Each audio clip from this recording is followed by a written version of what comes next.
am resident of Collinwood for YouTube, Joel Saints, joined by the most wanted man on YouTube, Butch Rosenbalm. We're here to discuss Decision at Sundown, starring Randolph Scott, recommended by my buddy Butch here, as he just showed you his prop. And no, I don't have one. I rarely do. But when did you first see this? I know when I first saw it. I really don't know. Quick throw up. This is $5.99 on Amazon. 6 movies, 2 discs. Anybody watching this, get it. That is worth it. When did I see this? I honestly don't know, Joel. Probably sometime in the last 10 years. Because as I mentioned before on our Western series here, growing up, I wasn't a big fan of Westerns. And I always thought they were just, simplistic little stories. And it's true, some of them are probably, the biggest majority of Westerns are kind of simple. But, you started seeing some of these films with Randolph Scott and directed by Bud, and these are not simple stories. This is not a simple, up and down point A, point B story. I mean, these have this one had I purposely picked it because it has a really interesting tale that seems familiar, but definitely takes off on some curves and tangents that you don't expect. See, I love watching movies by myself because I'm not one of those people who go, "Oh, what's going to happen? No, I want to see what's going to happen. I'm not going to ask." Now, my wife, on the other hand, if she knows I've seen a movie, this is what she does. Hey, what's going to happen? And this is me. Just watch it. And you recommended this movie. I had never seen it. So when I watched it a couple of days ago, it was my first watch. And when I see Randolph Scott and I see him in the Stagecoach and the way he looked, I thought he was a heel at first. It was... He kind of is. Yeah, a bit. He was very rough. He was very intimidating. He feels like every bit of a heel. Like I thought he was going to shoot the Stagecoach driver when he pulled out his pistol, but he doesn't. Spoiler alert for anybody who hasn't seen this. But I like how they shot that because it looked so cool and so dangerous at the same time. I love good Stagecoach scenes where it's not so much action, like it's unbelievable, but it's just enough that they get your attention. Yeah. And that's what this does right away. This movie gets your attention, and I like that. Yeah, Randolph Scott, first of all, let me ask you a question. How old do you think he was when he made this film? He looked very well to me, in my opinion, but I could be wrong. I want to double check before I say this. It's 57, and he was born in 28. Wow. No, that's his career. I'm sorry, that's his career. He was born in 1898. So he was almost 60 when he filmed this. He did not look it. No.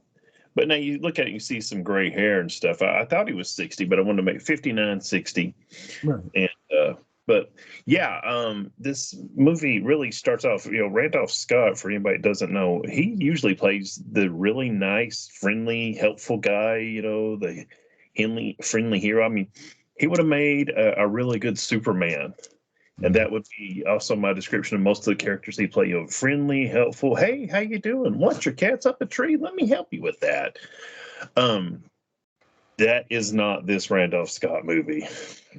No. It, like I said, you start off and you're like, man, is he a bad guy?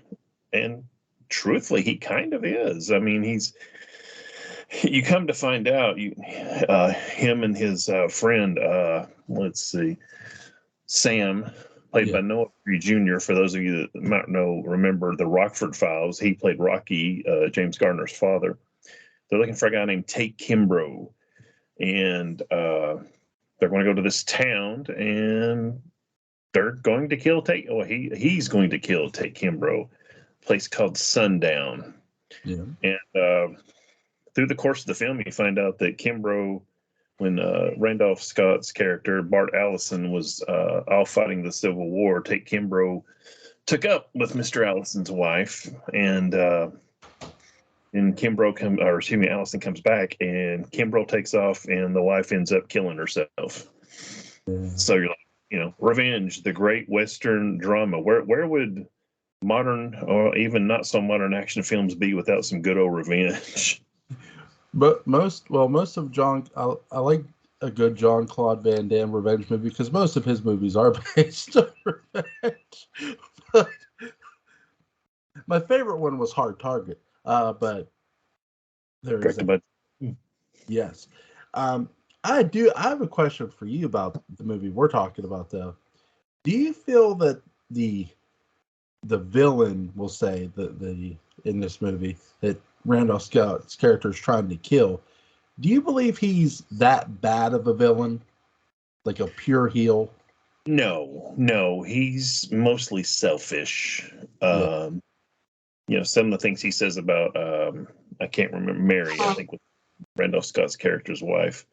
To him it was, it wasn't quite the for you it was the day that my soldiers killed your family and put you and enslaved you and started you on this trail of vengeance, but for me it was a Tuesday. That's not him. He's just like, you were gone. I needed some loving. She was there. I left. Yeah. He's just he strikes me as kind of the guy that gets by on reputation. He's a tall guy, or not metaphorically. He's a big guy, and it's like, he's got some money, and so yes, Mr. Kimbrough, whatever you say, Mr. Kimbrough. And he's more selfish and self-centered than really evil. That doesn't mean he's a good guy, though. No. Now, I would say that for people who are looking for Westerns sort of like Decision at Sundown, now, I think we mentioned this, that the town is called Sundown. Mm-hmm. So, which is really cool. I love how the town looked. And for other movies like this, where you see protagonists, so to speak, like Randolph Scott's character, that aren't so nice, I would say Bend of the River with Jimmy Stewart, who's playing a shady character himself. What is it? God, I'm going to kick myself because there's a similar movie. I want to say it's something North. I forget what it is with Jimmy Stewart as well. But all the Northern Country, and then there's The Man from Laramie. But this movie is sort of now. Is it similar to those? No, not in that sense. But with this, where it is similar, Scott's character is very. How do I put this? He's very gray. Would I classify him as evil? No, but his intentions aren't exactly the purest either. Which I love. I mean, anytime you can get, I'm sorry if I'm babbling, but but anytime you can get characters that make a Western even more interesting, that's all the better a Western is, because now you have a character who's saying, "Hey, this happened," and you wanna believe them, and especially when it's coming out of Randolph Scott's mouth. Because how like you brought up, how was Randolph Scott built as a good guy? So when he's saying something, you're sort of giving the character benefit of doubt because of who's playing him, in a sense. And then there's Chase Kimbrough. It's sort of like, yeah, this guy looks sleazy enough. He might have did that.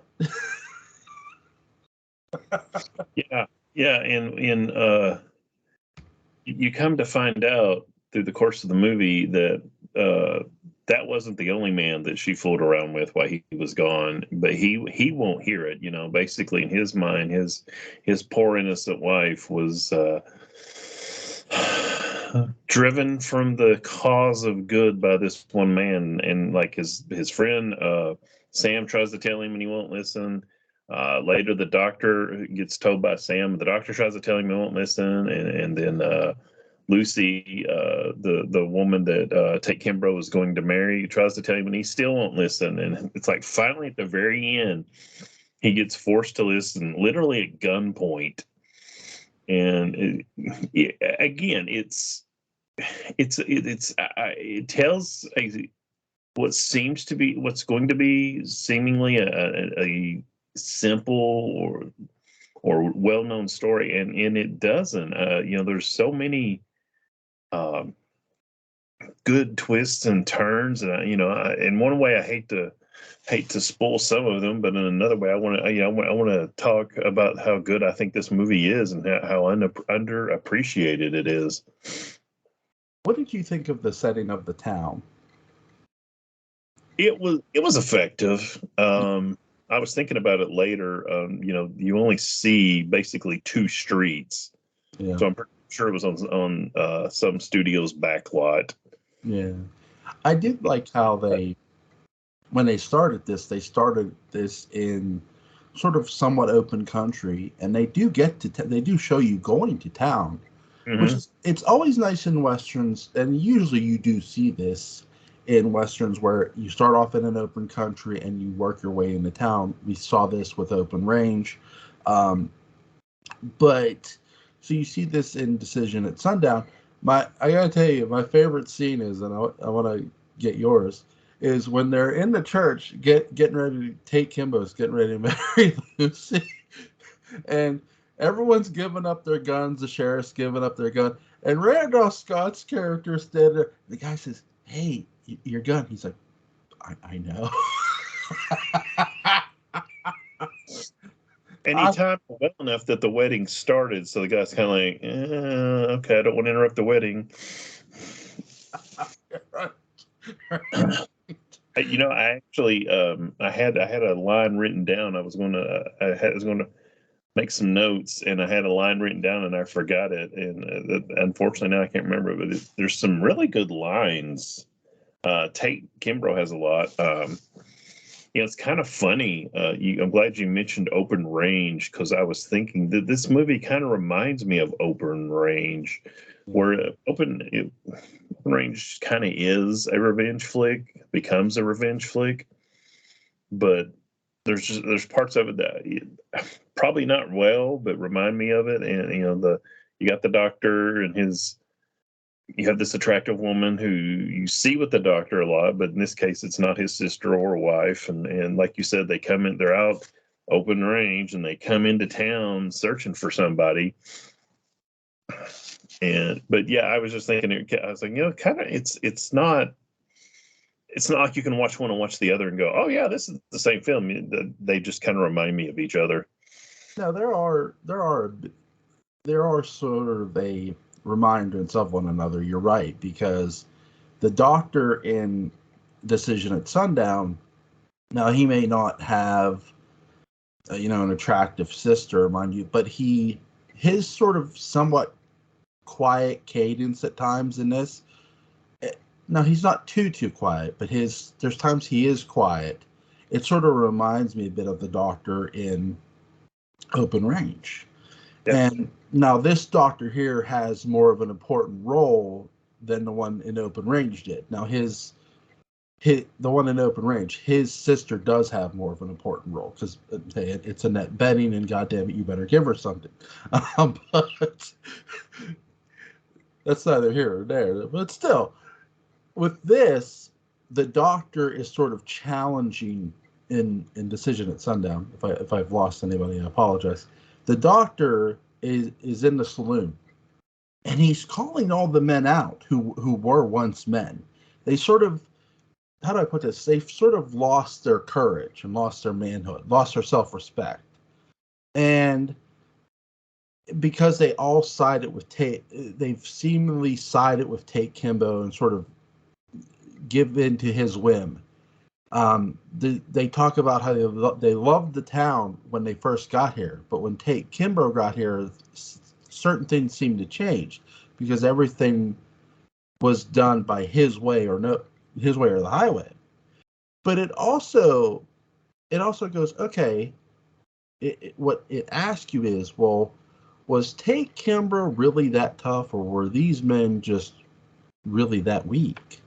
Were they really that brave to begin with? Maybe Tate Kimbrough saw these men as, hey, I don't think you were as tough as you thought you were. I don't view I'm with you. I don't view Tate Kimbrough as a villain. Now, is he a good guy? No, not necessarily. He's a shades of gray character who, yes, is a womanizer, I would say, but No, ladies.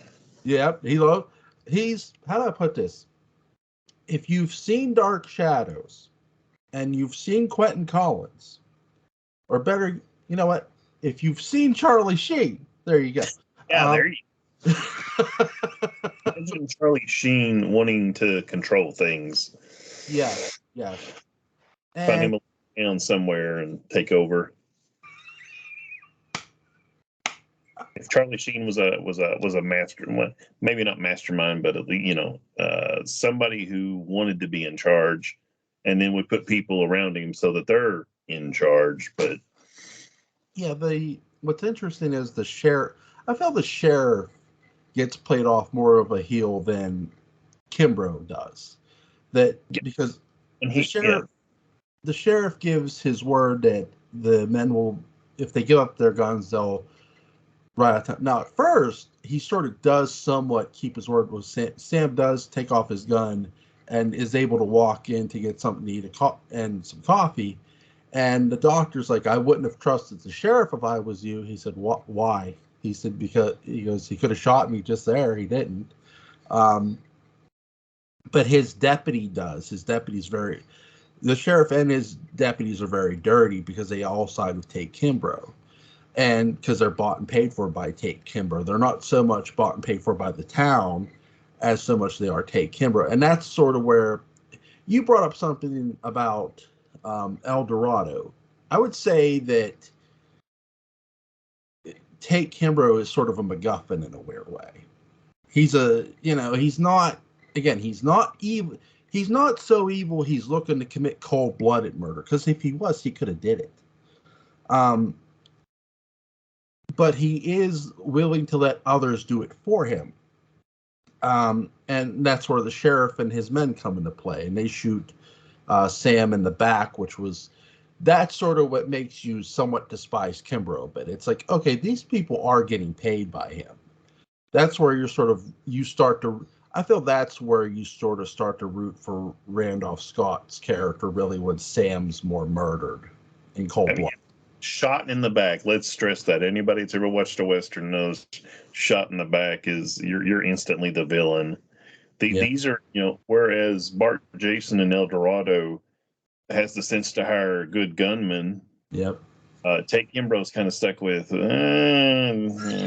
not the best people, and that's probably why they get shot in that Sam gets shot in the back, because these guys, this I think the implication to me is this movie takes place roughly around 1868, because they've been searching for him for 3 years, and Bart Allison comes home from the Civil War, which would have been 65, 64, 65, depending on where he was. So let's say 1868, and this, you're talking about that, were the people of this town good or not? I kind of thought in my mind, they kind of are, because towards the end, the doctor helps rile them up and remind them, hey, we're good people. And I think, how did Tate Kimbrough get in charge? Two things. One, he obviously had money. And if there's one thing the average American loves, is somebody with money. Yes. The implication to me has always been, if I suck enough ass, money bags will give me some. And it's one thing to have respect for other people. It's another thing to seemingly just, there'll be a means to an end. And two, kind of time back into what I was getting at. Excuse me. Kind of a gesture there. This isn't that long after the Civil War. Yeah.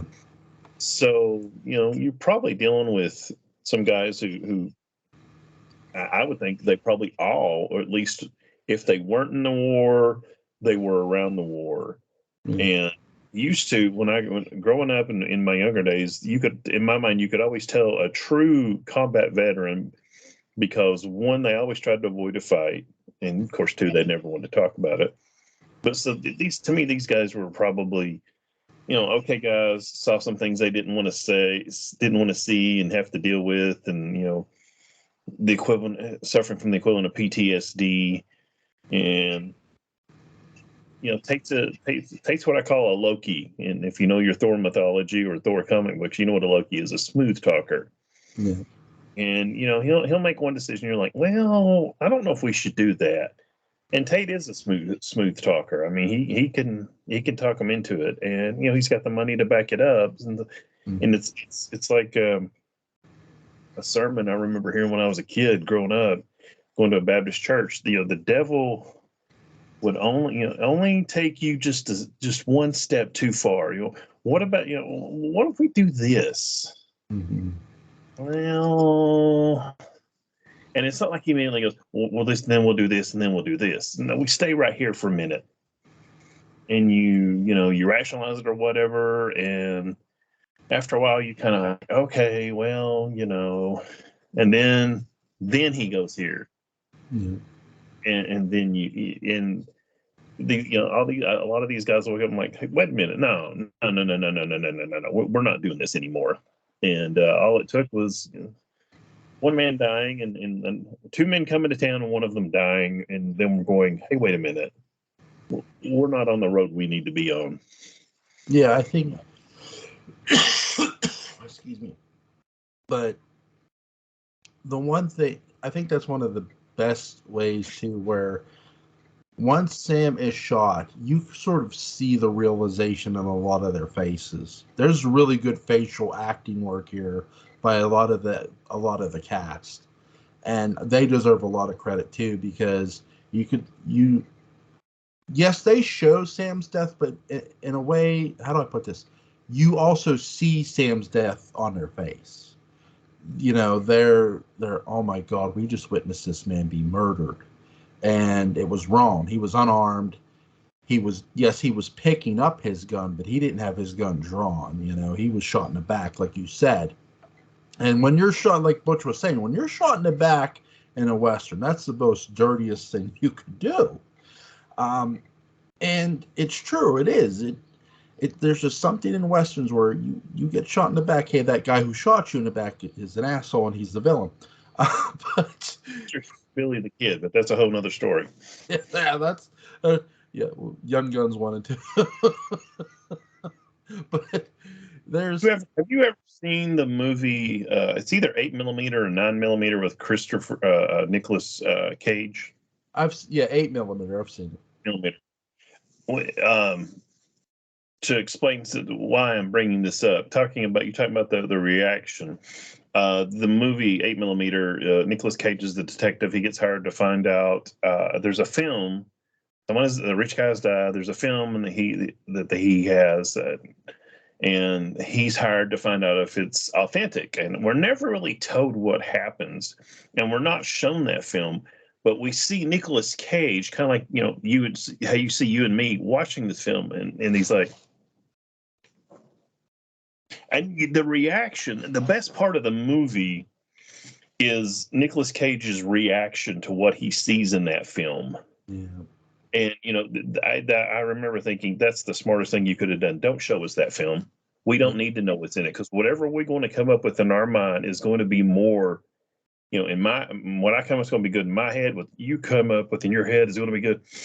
And like you said, these guys, you can tell their reaction says more than 10 minutes of dialogue. Yeah, it really does. And really too, what paints this home is when the doctor is talking in the saloon, because it's fresh on their minds, and he's talking to them about, hey, we're good people. Do you want to witness another murder here today? Because you already witnessed one, and he's right. Sam's death was a murder. I mean, there's no ifs, ands, or buts about it. And that's when they decide, okay, you know what? It's time to do something. Because if we don't, we're never going to be able to live with ourselves anymore. And it's one of the most best story told moments in any Western you can have, where there's this moment of this character being killed in cold blood. for no real reason other than they were picking up their gun belt, which is not a reason to shoot somebody, let alone in the back. And they're murdered by the sheriff's deputy of all people. And the sheriff just watched it happen. He didn't do shit to stop it. And that's even the more telling part too. So they realize that when they do something, they're doing something because it's the right thing to do. And they realize they should have stepped in sooner. And so they go up into the I like how they're going up into the hotel. They disarm the men, and they disarm the sheriff's men. Okay, sheriff, now you get to deal with Randolph Scott's character by yourself. Which it's one of the best. I love how this duel is done. It's done straight up, and even after Randolph Scott's character shoots him, he injures his hand, which is really unique. I've never seen. Yeah.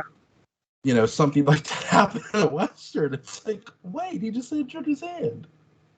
Yeah, we just want to finally get revenge. Oh, maybe not.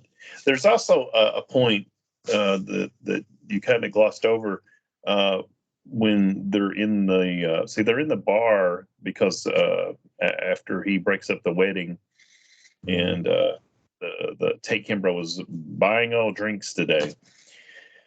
And there's I can't remember who he was, but the Reverend there is, he imbibes and has like a bottle hidden, and one of the guys is really drunk, and he comes up and he's like, "Oh, come on, we all know you drink," and smashes the bottle.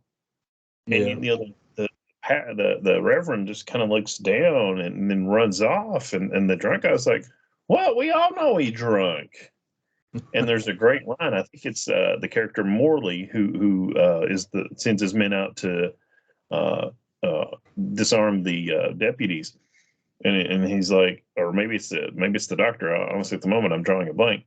Says, I think there's a lot of people having to deal with some stuff and face who they really are that they've not had to deal with. He's talking about the Reverend dealing with his drinking, but it also ties into, like you said, these men finding out, hey, wait a minute, who have we become? Well, who have we been willing to put up with, to accept for whatever? And the Randolph Scott says something about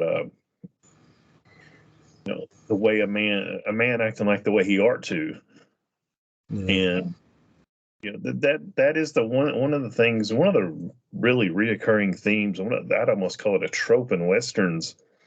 This belief that a man's supposed to take care of his business. I mean, that is literally, I think, every John Wayne movie I've ever seen, probably everyone ever made. And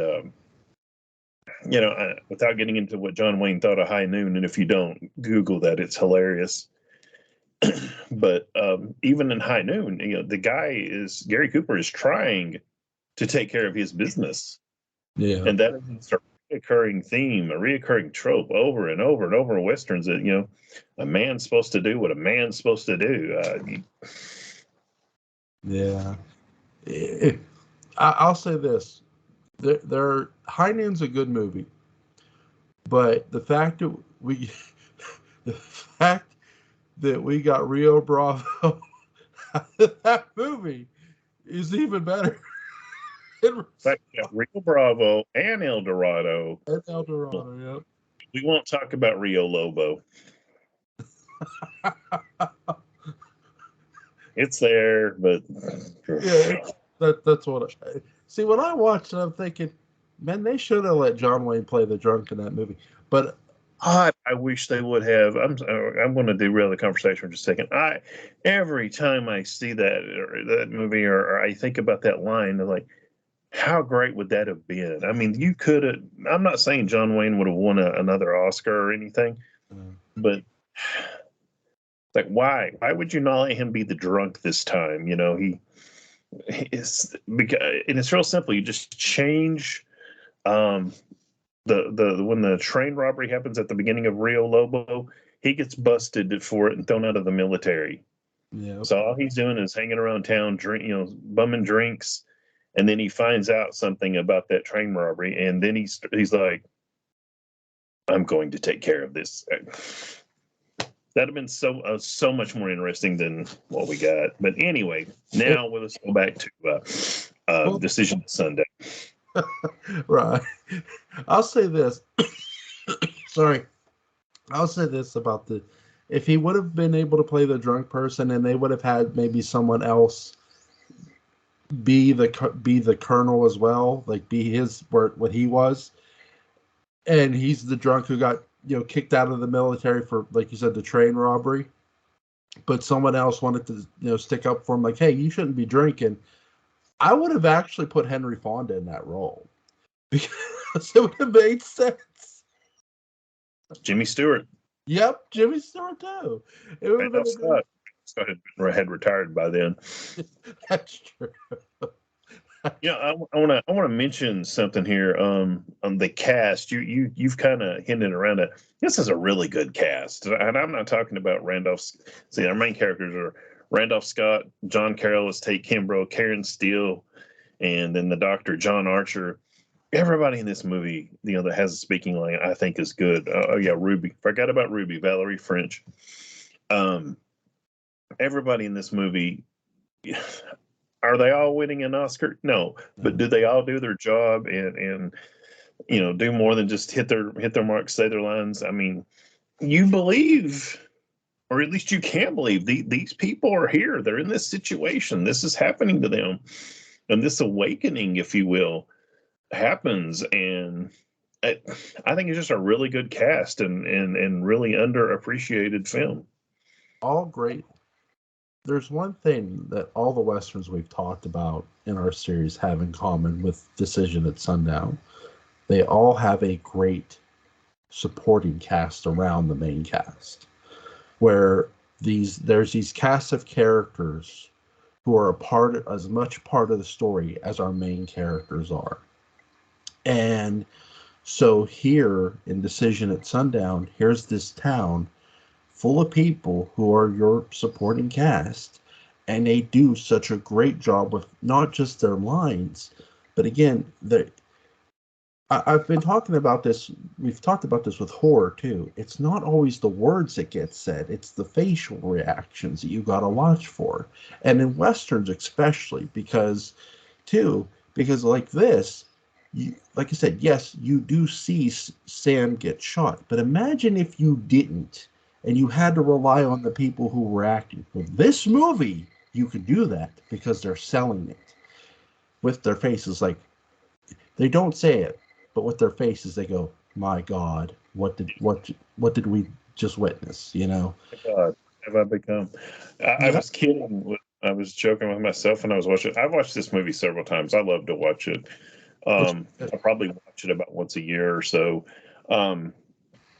When Randolph Scott, Bart Allison, he shoots the sheriff, and he's diving for cover. Well, his hand hits this wagon that had overturned, and it gets cut. And I mean, and instantly there's just black blood everywhere. And I remember thinking, "Wow, that's the most blood that I think I've ever seen in one of the classic westerns." And it comes from a man cutting his hand. At this time, though, too, the spaghetti westerns were sort of somewhat in effect, and I think they did want some blood in this movie. So here's Randolph Scott. I think he gets a little bit of color on his hand, which it works. Is this a Technicolor movie or what? I mean, that is some day glow George Romero, Tom Savini blood. I mean, it's bright red. You can't ignore it. What message do you take away from this movie? Because I got my own on this. Well, yeah, I think there's a couple that come through. One, is kind of every now and then you need to take stock of who you are, where you're at in life, and the choices you made. And if you have to keep lying to yourself or coddling yourself or telling yourself things, you might need to make some other decisions. Be you man, be you woman. I don't mean it in a man's got to do what a man's got to do, but let me quote some writer, as Don Henley once called him, "Oh Billy, to thy own self be true." Yeah. And don't second. It's kind of funny. You have a contrast in Randolph Scott's character, Allison, and Tate Kimbrough. Bart Allison will not listen to anybody. Yeah. To a certain extent. I mean, he'll listen to get when he gets to me. He listens to Sam to get to Sundown, and that's it. He won't listen to nobody. Yeah. Tate Kimbrough will listen, but he takes nobody's advice. Yeah. So in a way, you've kind of got this. You've got one man that's just driven for revenge, for to put a bullet in another man's head, if you will, and you got another man that's just kind of like, yeah, I kind of slept with your wife, eh. And I mean, it's until this movie happens, until this story happens, he's never had to face the consequences of his actions. I've known a few guys like that could just, they're smooth talkers. I'm not going to name his name, but I had this one friend I used to work with. Good Lord, that man could talk anybody into anything. I was like one of the few people he couldn't, because I used to always kid him, dude, I know you're a bullshit artist, but luck with women, and he was a good looking guy. He could get his women, and he could just, and I used to hate him for it. I mean, not really, but God, I was jealous. Anyway, to tie it back, the other theme is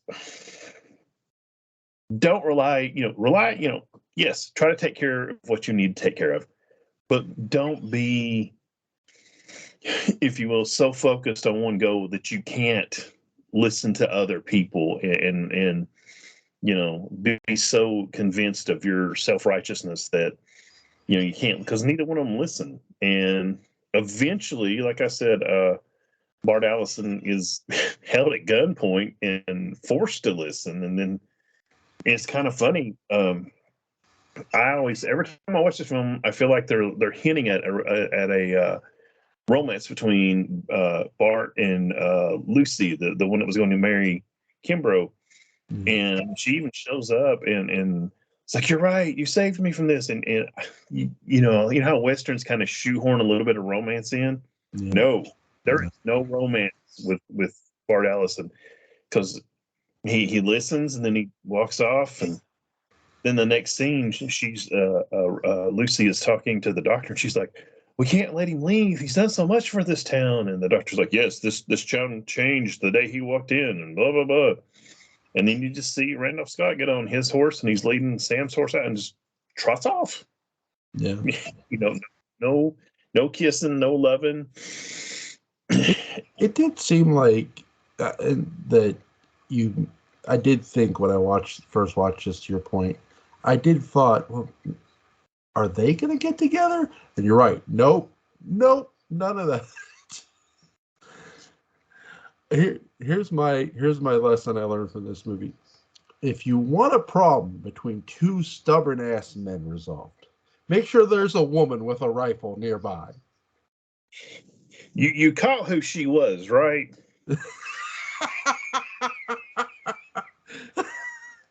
This movie came out in 1957, so I think we're about to have a 55-year-old spoiler here. After Bart cuts his hand, he coughs for the doc. The doc heals him up. Doc tries to talk to him. Randolph Scott won't Bart Allison won't listen. And Tate Kimbrough's kind of like, well, I guess I've got to go do this. And he calls him out. And there's a couple things I want to point out. Tate Kimbrough's like, all right, Allison, you've been waiting 3 years for this. Or have you been waiting 3 years for this? And he's like, I guess trying to psych him out. No, Bart Allison just walks down the steps. He hears him, and you can tell he hears him. He doesn't respond, and I think that unnerves Tate Kimbrough even more, because it's just kind of like, I am focused solely on your destruction. Yeah. And Ruby, who is a character we've kind of not mentioned that much, she's, I believe the proper term in Old West parlance is a soiled dove. And if you don't know what that means, we might call her a lady of the night, what they used to say. She loves Tate Kimbrough. She does not want him to get married. And then Lucy leaves him after Bart Allison breaks in, and when the pastor or the reverend goes, anyone here have reason why these two shouldn't be married? And he speaks up. And I've always, not really, but I've always wanted to see that happen in real life. Anybody got reason why these two shouldn't get married? And you're like, oh crap. But anyway, sorry. As the two come out for their showdown, you hear a shot, and then Tate falls down, and he's been shot in the back, and it's Lucy. Yeah. And she runs up to him, and she's like, I'm so sorry. I couldn't let you be killed. And basically, she's telling him she loved him too much. Yeah. Well, then Bart keeps walking up. He's like, you're going to need some doctoring before we can finish this. And Lucy pulls out the gun, and she's the one that holds Bart at gunpoint. And it's like, you had a wife, but you never had...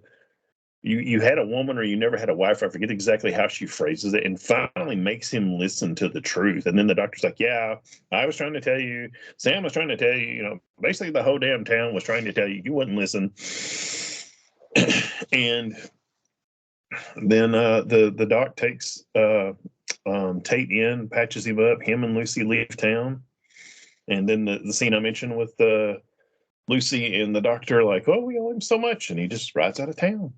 And like I said, it takes what should be a familiar story, but has some interesting twists, and it's told really well. And it's just, I think it's about an hour and a half, but there's a lot that happens in that hour and a half. Everybody needs a Winchester Ruby in their life. I don't know, because I guarantee you, if that happened again with Tate might not walk away from the second time she shoots him. Hopefully, he's smart enough to learn from the first time she shot him. Oh, tell it. We think John Wayne in El Dorado, when James Caan talking about I forget the character's name. Joe. Oh, is it Joni? Jamie? It's a guy's name. And James Caan looks at John Wayne and crap. Who's the other main actor in El Dorado? Mitchell or thank you. It's like she would have shot that man, and John Wayne just looks at him and goes, "She shot me." I would like to think Kimbrough became that smart. Well, if this one was willing to shoot me to save me, one, I better appreciate it, which he seemingly does. And two, I hope somewhere in the back of his mind he's going, I don't ever want her having a gun near me ever again. It's what I wanted to see in this movie after she does this. I'm thinking, why did Ruby come out with the gun sooner? Like, seriously, this was so good. The ending of this does not feel like a letdown at all. It just feels so right? Here's a letdown to anybody listening to us talk, but truthfully, it's not. No. I like how she's coming out. It's like, you could tell she's had enough of this shit. Like, she's just had enough of it. And not just Tate Kimbrough, but Bart Allison. She's had enough of both of them. And so she's like, God damn it. Boom. Yes. And saying things without saying them. We've kind of mentioned that without saying it that way. She basically says, I've had enough of both of y'all shit. And, she it's kind of funny. It's like, well, honey, if you'd done this for, an hour and a half ago, this movie would have been a lot shorter. Yeah, if you could have just did this more at the beginning. No, but I'll say this. This movie builds to that end properly. Because really, like you said, you have two men who just aren't listening. One's not taking advice and one's not listening. And Ruby, like you said, she loves Tate Kimbrough. She's in love with him. But she's these two stubborn men, and it's like, we've witnessed. She knows the score. Ruby knows what the score is. She knows the story, and she knows that there was a man murdered here today, and it's like, God damn it, I've had enough of it. No, she doesn't say that, but like you said, you don't always need words, and it's better without words sometimes. It's best with action. I think I mentioned this when we did the Wild Bunch, and even if I did, I'm still going to mention it again. When you get to the end, when the bunch is at the whorehouse at Apache's camp, Pike walks into the Gorsh brothers and just looks at him and goes, "Let's go." Yeah. And Tector looks at him, or Lyle looks at him and goes, "Why not?" Yep. And they walk out, they get Dutch, and they go to the ending. And according to multiple articles I've read, and I think it's on the commentary, they showed this film, and some studio exec is like, no, we've got to have a big speech. We got to talk about this and why these men need to do this and honor and blah, blah. And according to everything I've read, Sam Peckinpah looked at him and goes, if we have to do that, they've not understood the whole damn film. Yep. So, yeah, sometimes, if you've done it well, if you're building towards something like this, be it the Wild Bunch, be it Decision at Sundown. Yeah. If you build toward this, if you have to say it, you've not done your job well. Yeah, in every great Western, there's moments where you don't need something said by the characters. It's not the time for a word or a speech. It's just an action happens, and that's all you need. Just like in the Wild Bunch, let's go. Hey, why not? Why not? Another one, as you were talking, I just literally came to mind is Tombstone with Kurt Russell. When they're getting ready to have the gunfight at the OK Corral, and they do a lot of Sergio Leone close-ups on faces, and they may even go up to straight eyes. And it's the guy, his name, the character's escaping me. I'm sorry, it's getting late and I can't think of nobody's name. He played Lowell on the TV show Wings, and everybody's like, okay, what's going to happen? What's going to happen? And you just see he's like, and like he blinks and he opens his eyes. Yeah. And you can tell he's getting ready to pull the gun. And Kurt Russell, as Wyatt Earp, goes, oh my God. He knows what's coming. And it's too late to stop it. That's another one. Could he have said, all right, fellas, let's do this? Could he have had something great? He doesn't have to. He doesn't have it. Blinks. The movie, has that little... Sorry. The movie we discussed with it, Wyatt Earp, played by Kevin Costner. Yeah, Kevin Costner, thank you, says, let's go. And they walk down to the OK Corral. Again, you don't need a big speech in a Western. You just don't. No. Not if you told your story correctly. Exactly. And a lot of these Westerns we've talked about did. Every one of them we've talked about did this exact thing. And that's why they're great.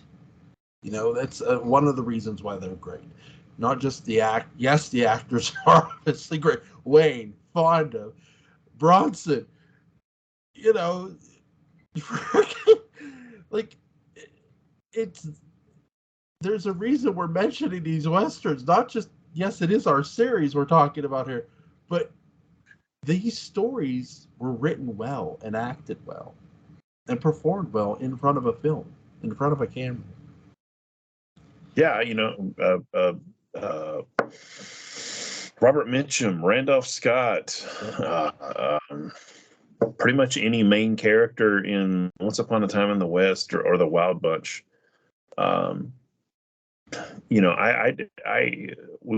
We discussed Wild Bunch. I've said it. I'm going to say it again. It's my favorite Western. I don't want to imagine that film with anybody else in the cast. Yeah. I would, there's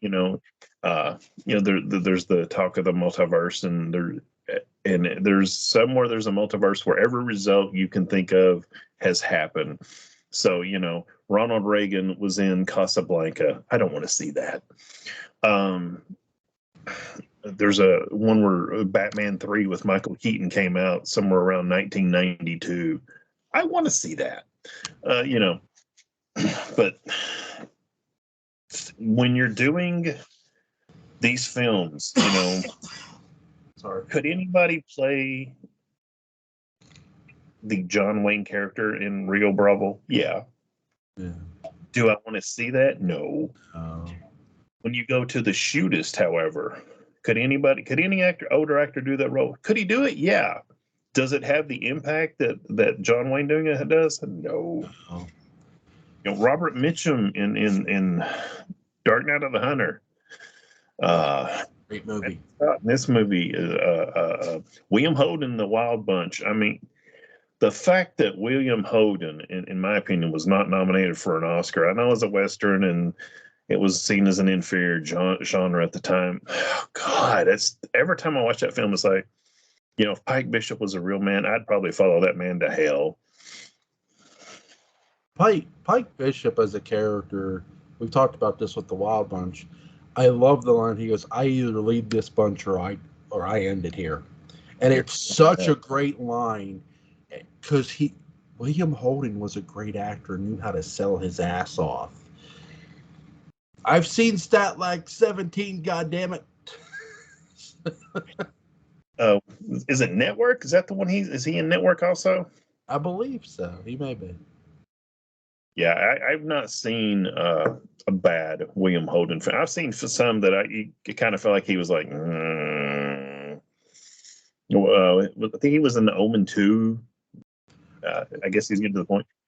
Interesting fun fact, and totally off the subject of Decision to Sundown, William Holden is Bruce Campbell's favorite actor. Awesome.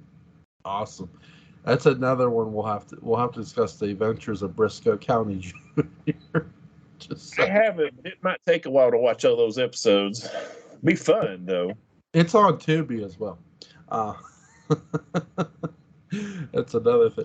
I think. What did you think of the females in this movie? They were really good. I think the actresses were good. Lucy, the one that was going to marry Tate, I feel like her character does get a little bit of a short shift. Yeah, man. She's kind of daddy's girl, and then there's a scene towards the end where Tate walks into the bar and he's like, "What's going on here?" And she's like, "I don't know what's going on here, Tate, but I like it." And that's the one point where she just really breaks the mold. Now, Ruby is a badass. Ruby is the woman that you want by your side if you go out west. She's God, I can't. Amanda Blake in Gunsmoke, Miss Kitty. Yeah, Miss Kitty was badass when she needed to be. You didn't mess with her, and I feel like Ruby is very much in the same type. And that's really, it's just the two, isn't it? I can't really think of any. I'm sure there's some in the back. Yeah, it's just the two, and I think that, like you were saying about the blonde-haired woman, I like the scene. I do like the scene in the saloon where she's coming to the realization of, because by that time she's coming to the realization, hey, Tank Kimbo is probably not the man I really want to marry, and so when she says, I don't know what's happening. It's this bar tape, but I don't like it. And it's so, because she does like it because it's against him. And then when there's Ruby, who, like I said, rifle Ruby, we all need one. She's good. She's a badass. She ain't taking, she takes crap, but she probably goes through a bigger journey in this film than either one of the male characters. If you stop to think about it, I mean, she goes from being kind of a spineless, okay, whatever you say, but she does have a little bit. I shouldn't say spineless, because she's like, nah, I'm going to the church. I'm going to be there at your wedding. I have to be. And at the end, she's the one that resolves this. Now, Karen Steele, who played Lucy, had to check my name here. She's in another Randolph Scott Western from this collection right here for $5.99 off of Amazon, and I don't get no kickbacks. But so that, realize me suggesting this to you is to your benefit, not mine. She's in Comanche Station, which is also, like I said, on this, and she does a really good job there. She shows some chops. I mean, yes, she's attractive, like she is in this film, but there's more to it than just looking pretty. So that's another one. Next time you ask me, I want to see. I got some I'm going to throw out, but that's coming. It's Comanche Station. Nice, very very nice. Is there anything you want to add before we go? I think we've covered everything. I think we pretty much have. Just my usual. If you haven't seen this movie, you need to watch it. Yeah, when I first watched this, I enjoyed this from start to finish. It is a solid 10. I really love how they build everything correctly. And again, like we've talked about, you don't always need words. You just need sometimes action. You don't need this big long speech. Those are for sports movies, god damn it. There, do it for the Gipper. Funny story about that. You know who Walter B. Gibson wanted to play the Shadow? Don't tell me Ronald Reagan. Yes, he did. Oh. In his prime, he wanted Ronald Reagan. Didn't Orson Welles, didn't he do some of the he did early radio stuff? He did on the radio. He did he voiced the Shadow for a year, but his Shadow was a reboot. Now Orson Welles did want to write, direct, and most likely star in a Shadow, but it never happened, unfortunately. That we almost had a world where Orson Welles wrote, direct, and starred in a Shadow movie, but it didn't happen, sadly. Again, there's just been the most interesting decisions with the Shadow movie. Now, if they do one today, I've said I want Adam Driver. And really, it's not so much about seeing the Shadow, but it's about suggesting he may or may not be around. When you see the janitor next to you, the guy sitting next to you on the park bench, that son of a bitch you could be talking to, maybe the Shadow in disguise. Do you honestly think, and I'm asking you this as a fan of film and culture more than a fan of the Shadow, do you think if they did a Shadow film set in 20s and 30s, his era is more the 30s, isn't it? Yeah. If it was set in the 30s, do you think it would work? I mean, I think back to the Alec Baldwin, which I liked. I mean, was it perfect? No. But I was like, he was a good choice. I thought he was a good choice. It wasn't, unfortunately, that good of a film. Do you think, though, if you set one at that time period, do you think you could get away with it? Or do you think most people would be like, oh, this guy, he's no Superman. He's no Thor. He's no Captain America. No, I think you do need to set the Shadow in modern day. But here's how you do it. Everybody forgets about him. Nobody remembers the 30s. Like, if I sat here and said today, hey, quote me what happened in the 1930s. I don't fucking know. But again, because what's everybody usually on? Their phone. But something happens in life where some corrupt things are going down and there's somebody at the end of their rope and they're just sitting somewhere, whether it's in a park, and there's this person taking out the trash and they don't really realize what the person's doing. They're just standing there, like messing with the bag, and they're just talking out loud to themselves, because people will generally talk to themselves when no one's around. And the man just snaps out of it and realizes, here's this elderly man lifting this bag out of the trash. Hey, were you listening to me? Oh, no, sir. When, yeah, he was, not realizing that man is the Shadow.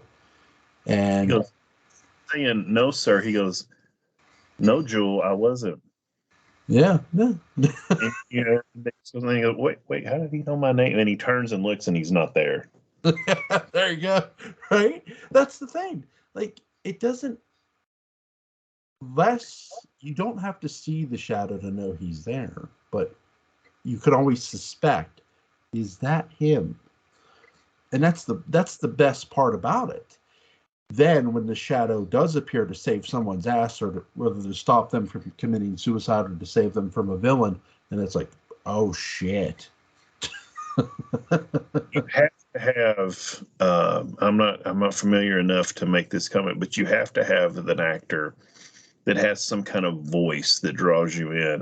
One of the things, a lot of the actors I really like, they have very distinctive voices. You know, Charlton Heston, Randolph Scott, Bruce Campbell, William Marshall, who was in Blackula.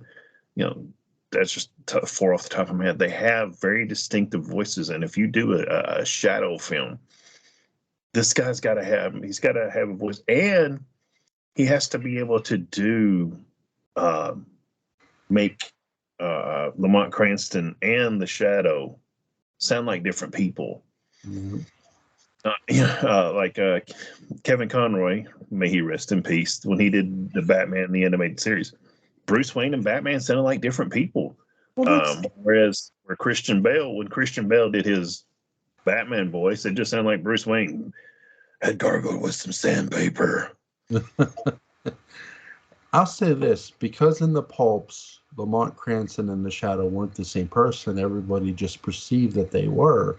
What I would do is I would cast someone separate as Lamont Cranston, and I would cast Malcolm McDowell as Lamont Cranston. You would never know who was the actual Shadow, just like in the pulps. You're not supposed to know. Now, technically, in the pulps, the Shadow ripped off of Doc Savage because the Shadow was what was his name? Oh God, I'm gonna kick myself. Oh my, huh? Mr. Dent?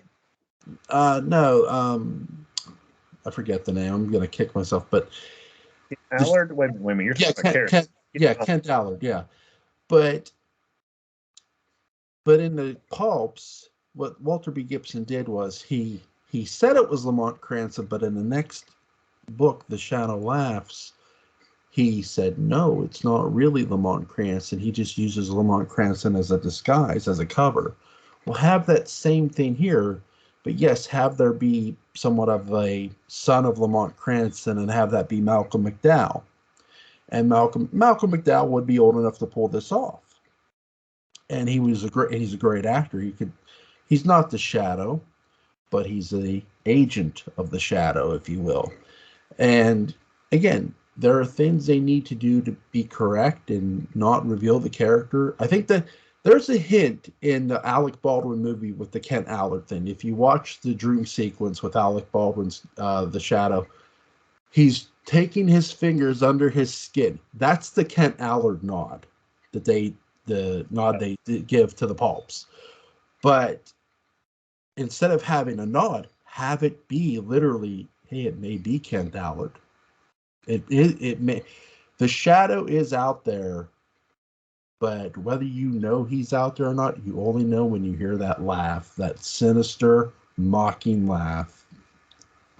One thing I think we've discussed the Howard Chaykian Shadow series that DC did in the late '80s, and there's an ad where the Shadow is shooting two Uzis and laughing, and I saw that ad and I was like, okay, I've got to read this series. Yeah, because he's somebody who is evil, but he's fighting evil. He's not. Dexter would be his literary descendant. Right. Evil. Now I would want to see the Shadow with two MP5s. Right. Just mowing down, these would be domestic terrorists or whatever, and just laughing his ass off. Yeah. And to the point where you're like, is he right? Right. I mean, he should make you a little. I don't know if is he the good guy? I mean, he killed the bad guy, but is he the good guy? I mean, nowadays, I guess with Punisher and so many other Clint Eastwood anti-heroes and The Man with No Name, it probably I think you can't just do some. I don't mean to be rude to the Shadow. Some kind of generic anti-hero. I mean, you kind of have to push it into some new territory. And make him go, I don't know if he's the good guy, but I'm glad he's on our side. Right. You got to have him be scary to the audience to the point of like, holy shit, this dude is sinister as fuck. And he is. I mean, he doesn't. Let me put it to you this way: when he faces off against the Black Master, and the Black Master goes to blow himself up, the Shadow doesn't try to save the Black Master at all, at all. He's got, here, let me help you put some more dynamite on that. Yeah. Let me go take cover while you blow yourself to bits here, buddy. But that's it. But yeah, I want to see one set in modern day to answer your question, because I do think if you set it in the 30s, you're right. It's not going to work. Because again, I'm not ignorant to that era. I love the 30s. I mean, I've watched a lot of old movies. God, for God's sake. But there's a time where you have to. I'll put it to you this way. I'll take a page from the 2012 Dark Shadows movie. I always found it puzzling that they set the 2012 Dark Shadows movie at the tail in the 1970s. It's like, well, why would you do that? The series has been long over with. It made no sense to me, even as a Dark Shadows fan. Like, because again, I'm going in knowing that the two movies already that were made prior to this weren't canon to this series, and I know this one isn't going in. So why would you bother to do that? It made no sense. You're not even staying, if you will, in canon with what's previously been shown, and it's right. It's kind of like if you did a new version of Kolchak, you couldn't just take the old scripts and do them, because I mean, it's going to take us Kolchak going, okay, here's a golem, okay, I need to do this, and it's over. Yeah. You have to, if you can reference the original, you can be respectful to the original, but there's no, Darren McGavin died a long time ago. If you're going to do Kolchak now. Don't try to, I was watching something recently that talked about Superman Returns, the one with Brandon Routh from like 2005 or so. Yeah. And how it's just so slavish to the Christopher Reeve films. Now, Christopher Reeve, my God, that man was Superman, to my generation. And there's nothing wrong with wanting to continue that, but it was just so tight. It had no, it didn't have any breath of freshness. And it's like, okay, well, no, nothing wrong with being inspired by what came before, but don't try to recreate what's already been created. Right. You need to be your own thing. When you're making a Superman movie, yes, make a Superman movie, but be your own thing. You don't have to be Christopher Reeve. Again, we've talked about this with horror. Yes, you can remake something, but don't sit there and do shot for shot, because what the hell's the point? There is no point. Right. But Butch, buddy, thank you. This has been a blast. This really has. Next weekend, before we head into Christmas, we got one last Western to cover before we head into Christmas break.